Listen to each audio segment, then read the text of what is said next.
Noah, can you just explain your emotion, I guess, in the moment and at the end of the match? I saw you sort of beginning to tear up already during the last changeover.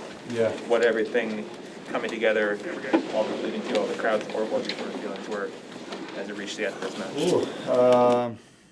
So many different emotions.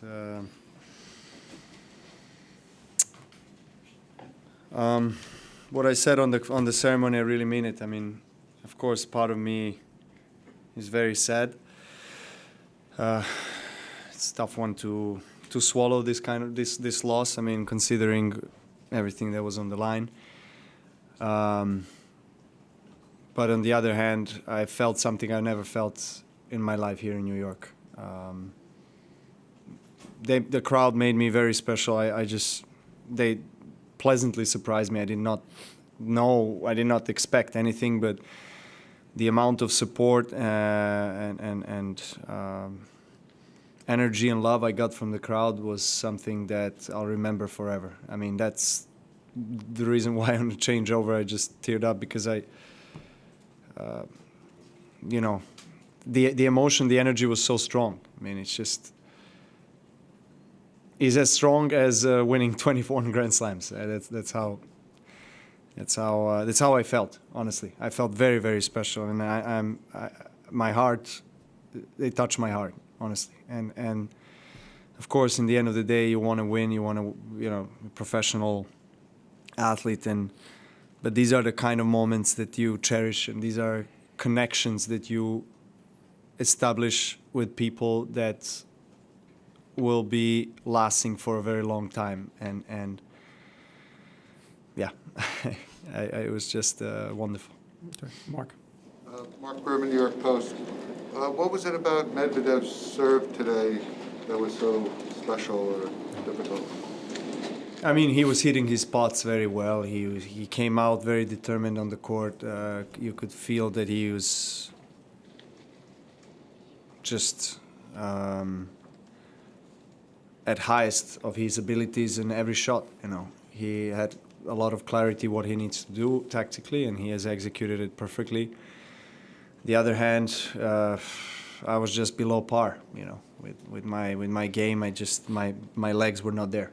I was trying. I did my best, but yeah, I made a lot of unforced errors. I didn't have no serve, really. So if you're playing someone like Medvedev who hits his spots so well and just aces and gets a lot of free points on his first serve, you're constantly feeling pressure in your service games, and I was below par with everything, to be honest. So just one of these days where, unfortunately,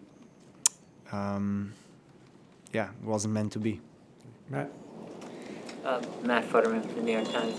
You said in Paris, after you went down 2 sets to Stefanos, that you felt like if you could just get one break, you could win the match. Did you feel that way today?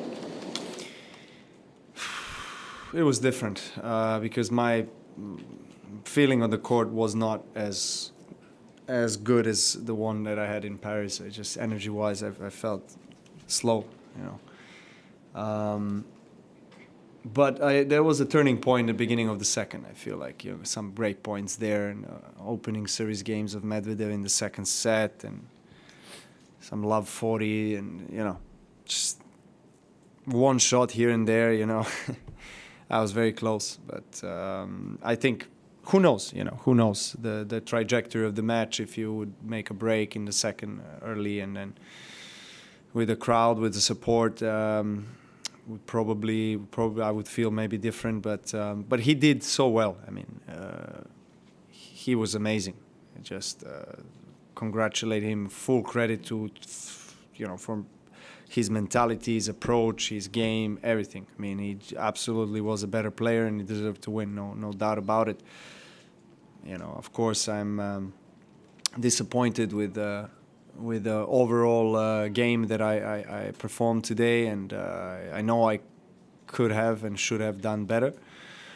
But it's sport, you win some, you lose some, and it's a tough loss. It's a very tough loss, but at the same time, I'm happy for him because he's a nice guy and he deserves it. He really does.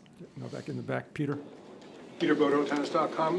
Novak, Sasha Zverev inserted himself in a conversation at the top in Tokyo, and now you have Daniil winning this major. Do you see us going into a time of transition in a coming year and a shake-up near the top of the game at all? Well, I think it has already started in a way. I mean, with Dominic Thiem winning last year here, and Daniil. I don't know if he's number one now or is soon to be number one. I mean, it's it's normal. The transition was inevitable. But the older guys are still hanging on. We're still trying to still shine the light on the tennis world. As much as we possibly can. I mean, I'm speaking on my own behalf. I still want to keep going. And try to win more slams and play for my country. Those are the things that motivate me the most, I think, at this point. But the new generation, if you want to call them this way, is not anyone new. It's already current, established, and of course they are going to take over. And I think tennis is in good hands because they're all nice guys and very, very good, high-quality tennis players. They got something to offer on and off the court, and we are hoping that the transition will be smooth in terms of the attention and the popularity of this sport. It's very important. We all, of course, want to win on the court, but at the same time, we all at the top represent this sport, and we need to be aware of that, take this responsibility, and try to bring more fans to the world of tennis, and in the end of the day, that's what counts, and that's what keeps our sport alive. That's what gives an opportunity to younger players or lower ranked players to live out of this sport. We got to do a better job there. Absolutely, I think at the top of the men's game, things are looking really good, but.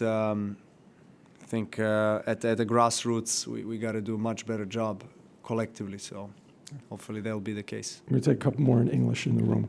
Craig, Will. Novak, Craig Gabriel, 9 Radio. Did the other matches catch up with you as well today? I mean, the 5-setter against Sasha, all that run of four-setters that you played, did that have any effect on you today? Could be. I had more hours on the court spent from Daniil, that's for sure. But, it was also emotionally a very demanding period for me in the last, 5-6 months with, slams and Olympics and playing at home in Belgrade. And just everything was coming together for me here and kind of accumulating all the emotions that I've been through. And unfortunately, I didn't make it in the final step, but when you draw a line, you have to be very satisfied with the year. 3 wins, 3 slams, and a final. And for the last couple of years, I've been very transparent and vocal about my goals. To play my best tennis and slams, and I'm managing to do that. So of course, I was short today for another slam title, but I have to be proud with everything that my team and I have achieved. And in tennis, we learn very quickly how to turn the next page. So, very soon there's some more challenges, more things that are coming up. I've learned to overcome this kind of tough losses in the finals of slams, the ones that hurt the most. I'll try to draw some lessons from them, learn, be stronger, and keep going. Keep going. I still love this sport, and I still feel good on the court. And as long as there's motivation and that flair, I'll keep riding. Willie, last question in English. Novak, Willie Weinbaum from ESPN. After the journey that you just described, what were the thoughts and emotions that you experienced when you were sitting at courtside after the match today? Relief. I was glad it was over. Because the build-up for this tournament and everything that mentally, emotionally I had to deal with throughout the tournament in the last couple of weeks was just a lot. That was a lot to handle, and I was just glad that finally the run is over. At the same time, I felt sadness, and disappointment, and also gratitude for the crowd and for that special moment that they've created for me on the court.